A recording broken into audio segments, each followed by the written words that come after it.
저를 따라서 옆 사람과 인사하겠습니다. 성도님은 우리 교회의 좋은 일꾼이십니다.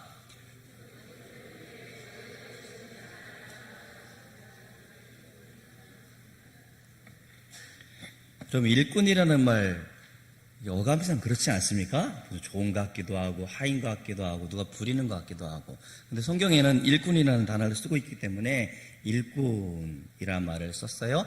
다른 말로 하면 사역자라고 이야기하죠. 사역이라 그러면 뭘 합니까? 군대에서도 여러분 사역하는 거 아세요? 삽질도 사역, 대매봉사도 사역. 근데 교회에서도 사역이라는 말을 많이 써요. 여러분 지금 사역하고 계시는 거 맞죠? 그건 목사님이 하는 거지 이렇게 생각하는 분들이 있는데, 교회에서 하는 모든 일들은 하나님을 기뻐하시게 하기 위해서 우리가 하잖아요. 그것을 우리는 보통 사역이라고 이야기를 합니다. 에베소서에서는 4장에서 여러 가지 직분을 이야기하면서 성도를 온전케 하고 봉사의 일을 하게 하고 교회를 든든히 세워간다. 그러기 위해서 직분자들이 세워졌다라고 그렇게 설명해 주고 있습니다. 근데 말이죠, 봉사의 일을 하다 보면 지속적으로 오랫동안 기쁨으로 감당할 수 있느냐, 우리가 한번 고민하게 되어져요. 대부분 많은 사람들이 지속적으로 그 사역을 하기가 어렵다라고 생각이 되어집니다. 제 얼굴이 정말 굉장히 시큼하죠, 그죠? 이 조명을 안 켜서 그런 것 같아요. 조명 좀 켜주세요. 네. 처음에 우리의 사역을 우리가 주어진다고 한다면 열정을 가지고 최선을 다해서 성실하게 감당을 합니다. 그런데 언제 그런 보람과 기쁨은 온데간데 없어지고 어쩌면 상처를 가지고 아픔을 가지고 그만두는 사람들이 종종 많이 있는 것 같습니다. 그렇게 사역을 지속적으로 어렵게 만드는 원인이 무엇일까? 그것은 바로 관계이지 않겠나 생각이 되어져요. 우리는 이렇게 말을 합니다. 우리가 사역을 할 때는 하나님을 보고 그 일을 한다라고 이야기를 합니다. 또 어떤 사람들은 그런데 사람을 보고 그 사역을 그만두는 사람들도 있는 것 같아요. 물론 사역을 하다가 힘들어서 그만두는 사람들도 있게 되어집니다. 또 여러 가지 이유가 있을 것 같아요. 육체적인 피로도 있을 것이고 정신적인 피곤함도 있을 것이고 개인적으로 복잡한 일들도 있겠다 싶어서 그 사역을 잘 감당하지 못하는 사람들도 있는 것 같습니다. 어떤 부인은 혼자 교회에 일찍 나오다 보니까 아이들을 못 챙기고 남편을 잘 챙기지 못해서 이럴 수는 없다. 아이들과 남편을 챙기기 위해서 같이 오기 위해서 이적했던 모든 것을 내려놓는다. 그런 이유도 가능하다. 그렇게 생각이 되어집니다. 우리의 소원은 우리가 부름을 받았고 하나님의 자녀로 몸된 교회를 섬길 수 있도록 해주셨는데 우리가 평생 사역을 하는 사람들입니다. 평생을 주를 섬기고 몸된 교회를 든든히 세워가고 싶은 마음이 간절합니다. 그렇지만 계속 갈 수 없는 여러 가지 이유들이 우리를 하여금 그 일을 지속적으로 잘하지 못하도록 하고 마음을 불편하기도 하고 또 그 가장 중요한 이유 가운데 바로 무엇이냐? 그것은 사람들과의 관계에서 비롯되어진다라고 생각이 되어집니다. 청년부 수련회 때 우리 청년들하고 어떤 교회가 좋은 교회인가 이야기를 나누다가 한 책을 나눈 적이 있습니다. 책 제목이 나는 요즘 교회를 옮기고 싶다. 좀 그렇죠? 여러분들 이 책도 이렇게 읽고 시험 들면 안 되는데, 광림교회 권사님이 쓰신 책이에요. 김순애 권사님이 쓰신 책인데, 새신자반을 오랫동안 섬기면서 새신자들이 교회를 잘 정착하지 못하고 많은 사람들이 교회를 떠나는 이유가 무엇인가를 수집해서 사례를 모아놓은 책이 나는 요즘 교회를 옮기고 싶다라는 책이 있습니다. 교회인들에게 실망을 해서 교회를 떠나는 이유들을 적고 있는데 교인들이 신흥이 없어요. 그리고 세상법에 어긋나는 행동을 많이 합니다. 믿음과 행동은 왜 그렇게 다릅니까? 개인적인 비밀을 쉽게 누설하면 안 되는데 여기저기 말을 합니다. 또 잘 알지도 못하면서 함부로 비방합니다. 인색합니다. 욕심이 많습니다. 자기들끼리 편 만들어서 자기들끼리만 지냅니다. 직분을 가진 사람들은 대접받기를 좋아합니다. 이게 우리들의 모습 아닌가요? 그렇게 책에 그렇게 적고 있습니다. 정리하자면 기존의 신자들이 본이 되지 않는다라고 말씀해 주고 있어요. 교회를 떠나는 이유가 기존의 신자들이 하나님을 진실되게 믿고 행동하지 않기 때문에 내가 상처를 받아서 더 이상 교회를 다니고 싶지 않다라고 그렇게 이야기를 해요. 그러니까 신앙생활에 있어서 중요한 것은 교인들 간의, 성도들 간의 관계가 중요하다고 말씀해 주고 있고, 그 관계가 어그러지면 상처를 받아서 떠나가는 사람들이 왕왕 있다라고 설명해 주고 있습니다. 그렇다면 건강한 관계를 위해서 우리는 어떻게 해야 하는지 오늘 본문을 통해서 나누고자 합니다. 옆에 있는 성도들을 쳐다보면서 우리 사이좋게 지냅시다 한번 이야기해 볼까요? 시작.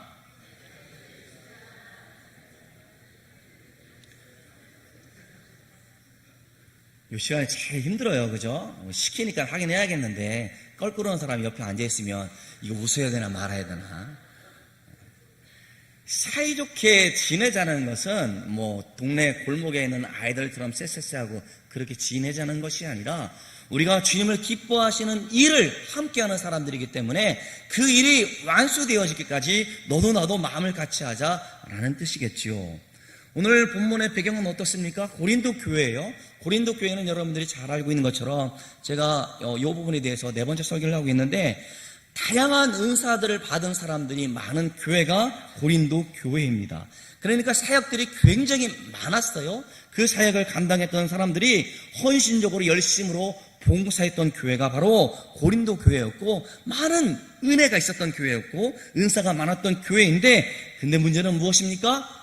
분쟁이 있었다라는 것이죠.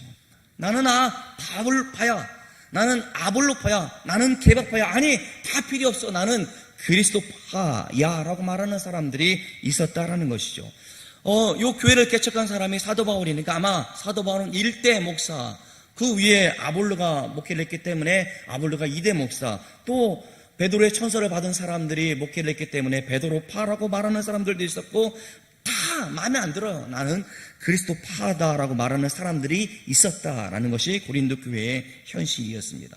그런데 여러분, 이 사람들이 말이죠, 나쁜 마음을 먹고 악한 감정을 가지고 그렇게 분쟁을 했던 것이 아니라는 것이에요.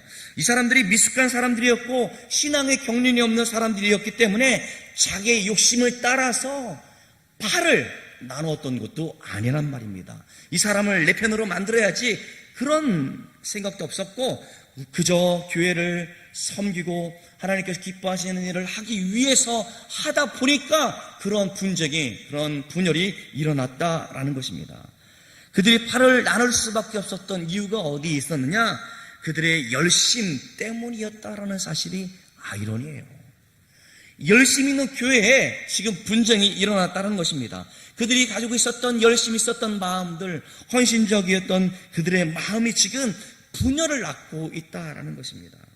에헤이, 그렇게 믿음 생활하면 안 된다니까요.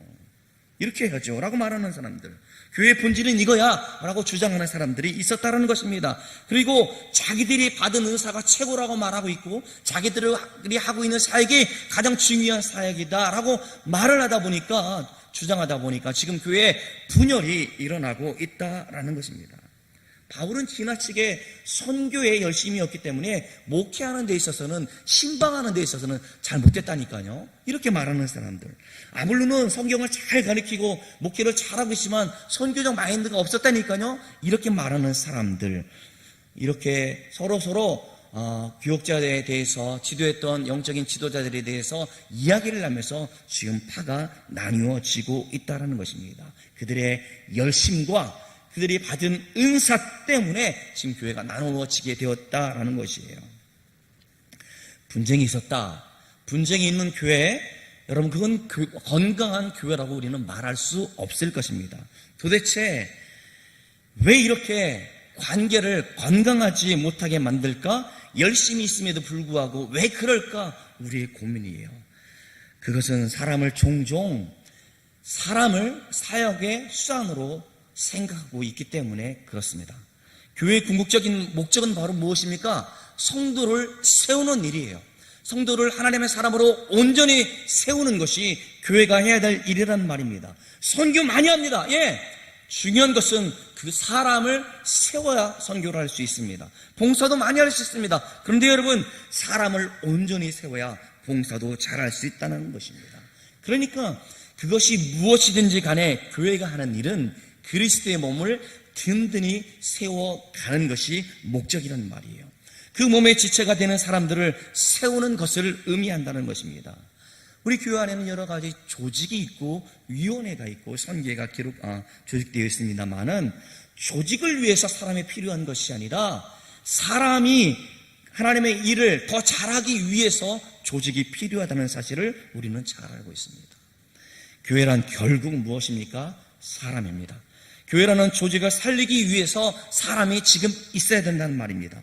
너무 많은 성도들이 사역을 열심히 하다가 탈진하게 되어지는데, 탈진하는 교인들의 공통적으로 느끼는 것이 무엇이냐면 나는 소모품이었다는 생각을 가지게 되어지는 것 같아요. 젊은 집사님들이랑 대화하면서 느꼈던 것은 또 다른 분들을 통해서 들었던 내용들 가운데 하나 제 마음을 아프게 했던 것은 바로 무엇이냐면, 우리 청년들을 너무 교회에 봉사하는 데 있어서 소모품처럼 여기지 말아 주십시오 라고 이야기하는 것 때문에 사실은 제가 충격받았습니다. 어떻게 그렇게 말을 할 수 있었을까? 아니, 어쩌면 저들이 정말로 혼신의 힘을 다해서 교회를 해서 그렇게 봉사를 했는가? 라는 그런 생각을 하게 되어졌습니다. 소모품처럼 사용되어졌기 때문에 탈진하게 되어진다는 말입니다. 교인들을 사역의 수단으로 생각한다면 절대로 건강한 관계가 형성되어질 수 없습니다. 교인들은 주님을 기쁘시게 하는 사역 가운데 다 같이 동역하는 사람들이란 말입니다. 그러니까 다 같이 몸의 지체라는 생각을 가져야 된다는 것이죠. 물론 직분이 다릅니다. 맡겨진 일들이 다 다를 것입니다. 기능적으로 해야 될 일들이 다 다를 것입니다. 그러나 중요한 사실은 목사도 지체이고 장로도 지체이고 성도도 지체이다는 것입니다. 여러분들이 눈여겨보지 않아도 아무런 쓸모없는 사람처럼 보이는 그 사람도 지체라는 사실을 우리는 기억해야 할 것입니다. 몸의 지체란 말입니다.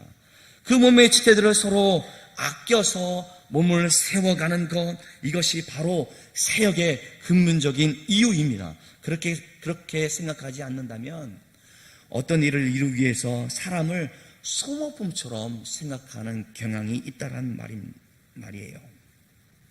현대교회 문제가 무엇이냐면 교회를 너무 기업화한다라고 그렇게 지적하는 사람들이 있습니다.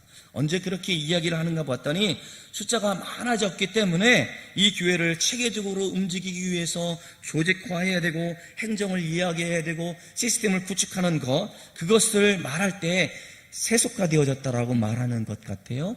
또 물론 경영적인 기법도 도입을 해야 한다라고 말을 하는 것 같습니다. 그래서 성도들을 한 사람 한 사람 잘 훈련시키기 위해서 리더십 교육도 필요하다라고 말하는 사람들도 있는 것 같아요. 많은 위원회, 많은 조직 구역을 나누어서 성도들이 서로 가깝게 지낼 수 있는 그런 모습으로 만들어야 되는데 어쩌면 그렇지 않고 그냥 형태적으로만 그렇게 나눠진 것은 아닌가 생각이 되어집니다.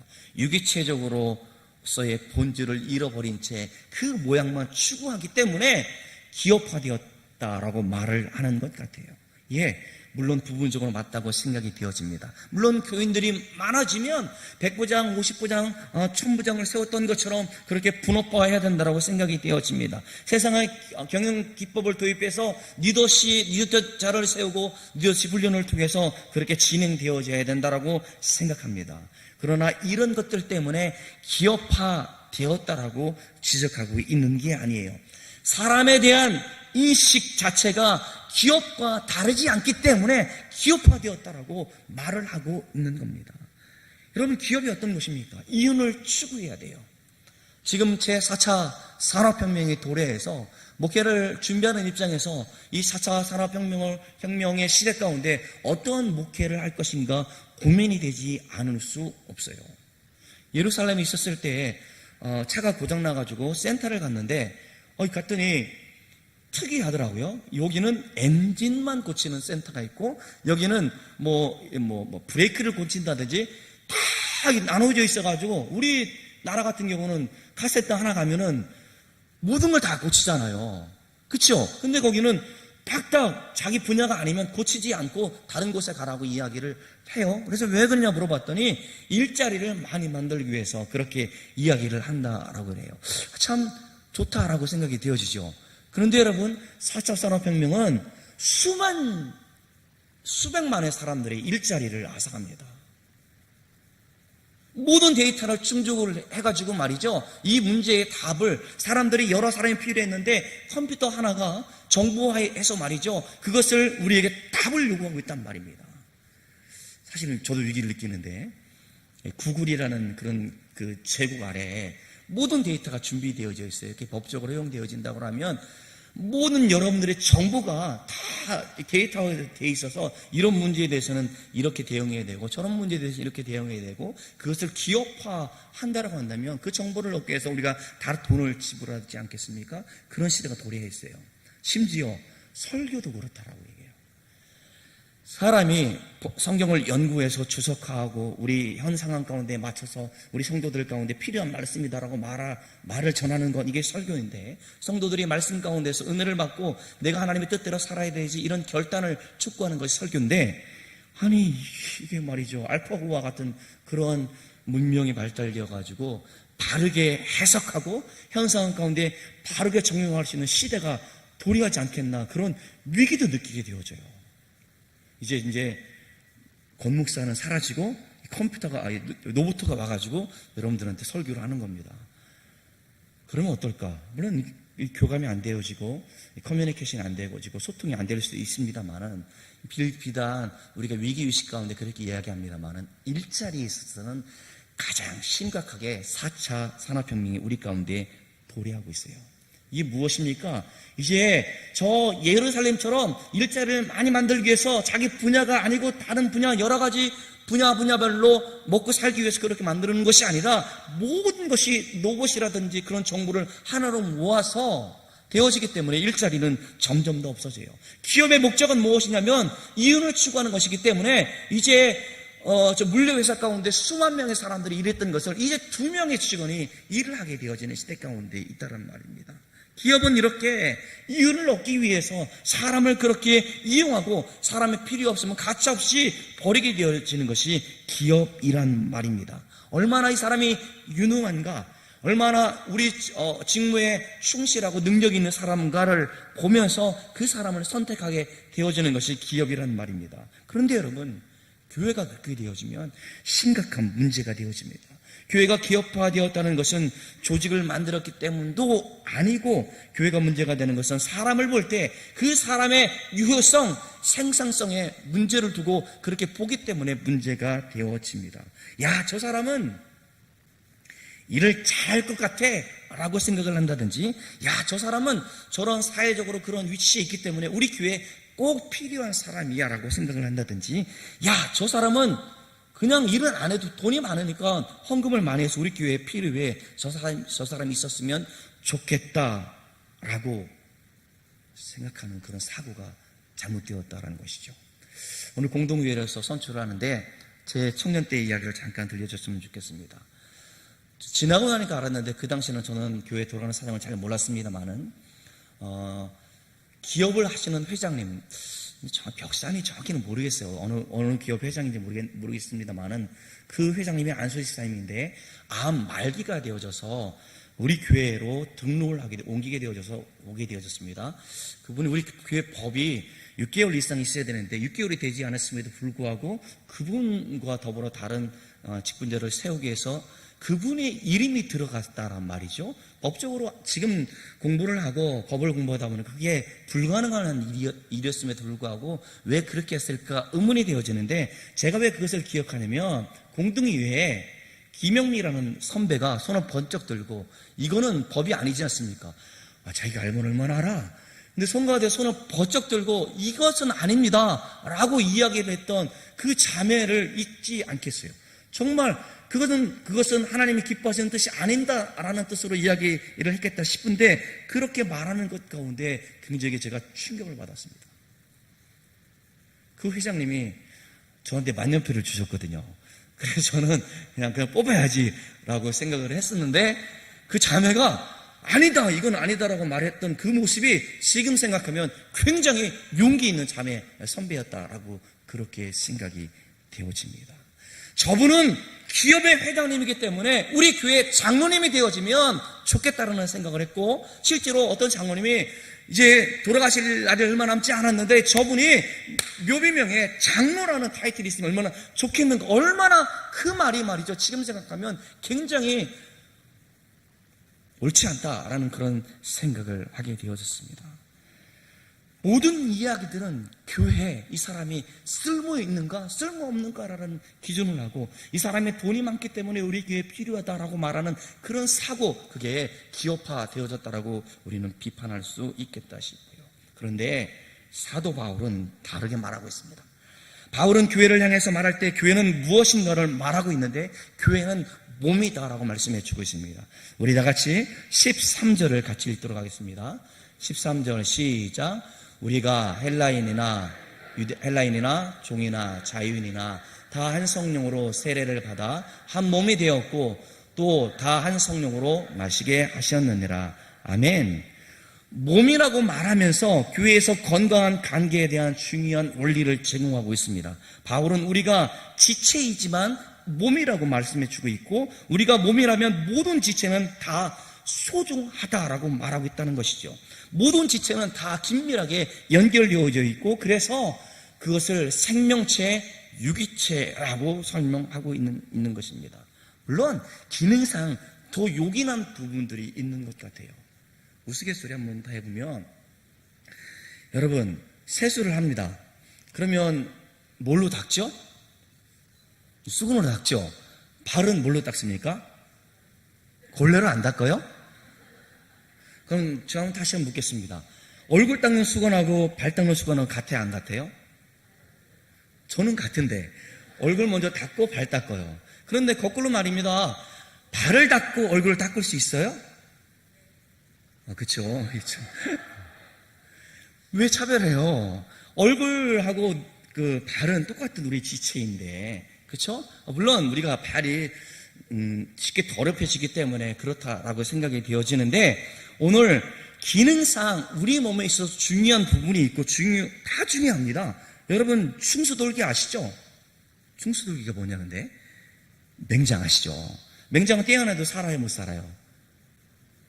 살아요. 저는 아직 있어요. 그래서 몸무게가 많이 나갑니다.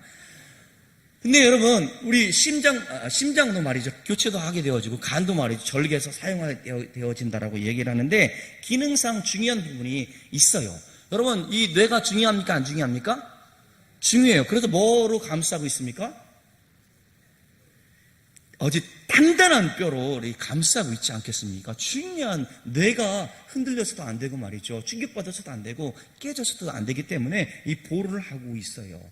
발은 말이죠, 무방비예요. 그러니까 중요한 부분도 안 중요한 부분도 있어요. 교회에서도 여러분 새벽 예배를 하는데 목사님이 안 나오시면 새벽 예배 할 수 있어요, 없어요?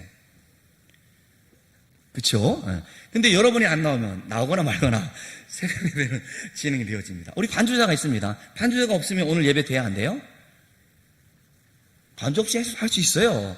그런데 반주자가 있으면 더 우리가, 그렇죠? 우리가 더 잘할 수 있겠다 생각이 되어집니다. 뭘 말씀드리냐면, 교회에서도 기능상 요긴한 부분이 있다라는 사실을 말씀드리고 있는 겁니다. 그런데 여러분, 요긴해 보이는 것이 물론 중요합니다만은, 그것이 요긴하다고 해서 그것이 인격적으로 훌륭하다, 그것이 우리 가운데 가장 중요하다 말해서는 곤란하다는 것이에요. 기능적으로는 중요하기 때문에 인격적으로 더 중요하다 말해서는 안 된다는 것입니다. 관계적으로 그것이 더 중요하다고 말해서는 곤란하다는 것입니다. 굉장히 위험한 인식이라는 사실을 사도 바울을 통해서 우리가 그렇게 지적하고 있는 것을 통해서 알게 되어집니다. 우리는 그 일을 놓고 보면 어쩌면 목사, 교역자가 중요하다고 생각이 되어지고, 왜냐하면 설교를 해야 되고 영적인 지도력을 발휘해야 하기 때문에 굉장히 중요해 보이는 직분입니다. 그렇다 하더라도 존재적으로 말이죠, 인격적으로 말이죠, 관계적으로 가장 중요한 사람이라고 생각해서는 안 된다는 것입니다. 물론 사역자 자신도 그렇게 생각해서도 안 되고 여러분들도 그렇게 생각해서는 곤란합니다. 그냥 기능이 있지만 그 기능들은 교회를 세우기 위해서 필요한 것일 뿐이에요. 두 번째로 사도 바울은 하나님께서 각자에게 주신 것을 모두가 소중하게 생각해야 된다고 말씀해 주고 있습니다. 우리 15절부터 17절까지를 같이 읽도록 하겠습니다. 15절 시작.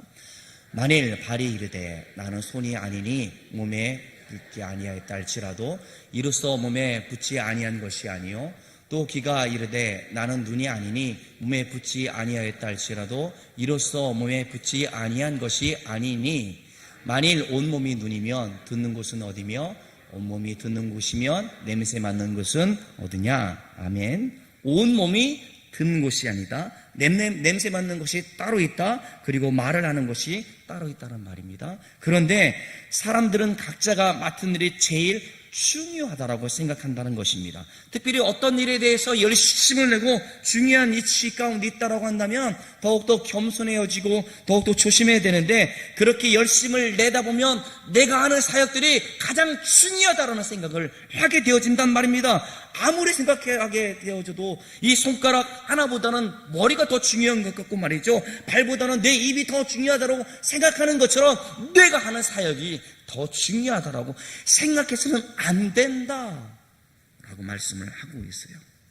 물론 기능적으로 그게 맞을 수는 있습니다. 하지만 우리가 몸이기 때문에 작고 중요해 보이지 않는 부분이라 할지라도 그 작은 것이 아프면 말이죠. 온몸이 다 아파요. 생사를 하다가 이 종이를 자르는 일이 있었는데 자를 딱 붙잡고 카타칼도 굉장히 큰 칼 아시죠? 딱 했는데 잘못해가지고 제 손가락을 여기를 탁 베어버렸어요. 이게 이렇게 딱 됐습니다. 오, 이거 왜 이렇게 됐을까? 딱 붙이고 주여 낫게 해주십시오. 이게 아니고 말이죠. 얼마나 아픈지 소리 나가지고 말이죠. 뭐 이리고 뭐고 다 피 있는 줄줄 흐르고 있으니까 딱 붙잡고 제일 먼저 간 곳이 어딘지 아십니까? 병원에 가게 되어져요. 저희 고향 산 넘어가면 독립기념관이 있는데 독립기념관에 가면 제가 충격을 받은 것이 무엇이냐면 저 일본 사람들이 우리나라 사람들을 독립투사들을 얼마나 많이 고문을 하는데 고문 가운데 말이죠. 이 손톱을 막 베끼는 이 고문을 할 때 얼마나 아플까. 왜냐하면 손톱 여러분 아시잖아요. 이게 손톱도 자르다가 말이죠.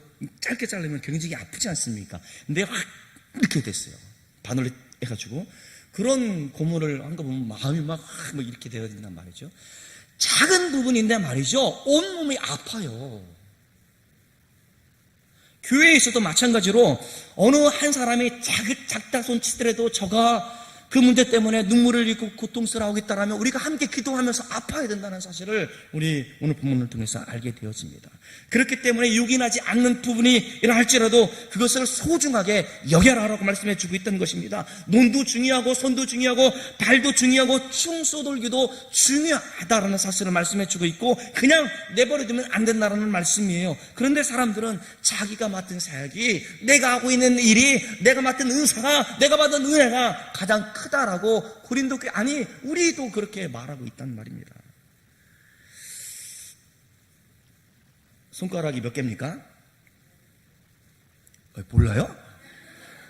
손가락 5개예요. 손가락이 이야기를 합니다. 이게 뭐죠? 야, 손가락 중에 내가 최고야. 엄지척 하잖아. 그랬더니 이 녀석이 얘기했습니다. 이게 뭡니까? 봐, 내가 가르치잖아. 내가 없으면 안 되잖아. 그랬더니 이렇게 이거는 여러분 오해하시면 안 됩니다. 이거는 저기 히브리 사람들로 안녕이라는 친구의 안녕이라는 뜻이에요.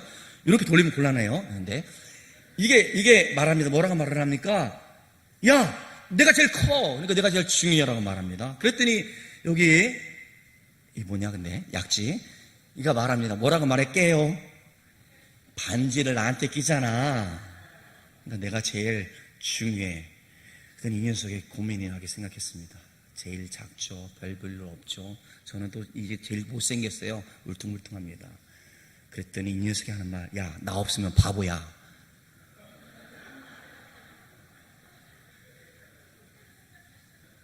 우스운 이야기지만 내가 하는 일이 가장 중요하다고 말하는 것과 여러분 무엇이 다릅니까?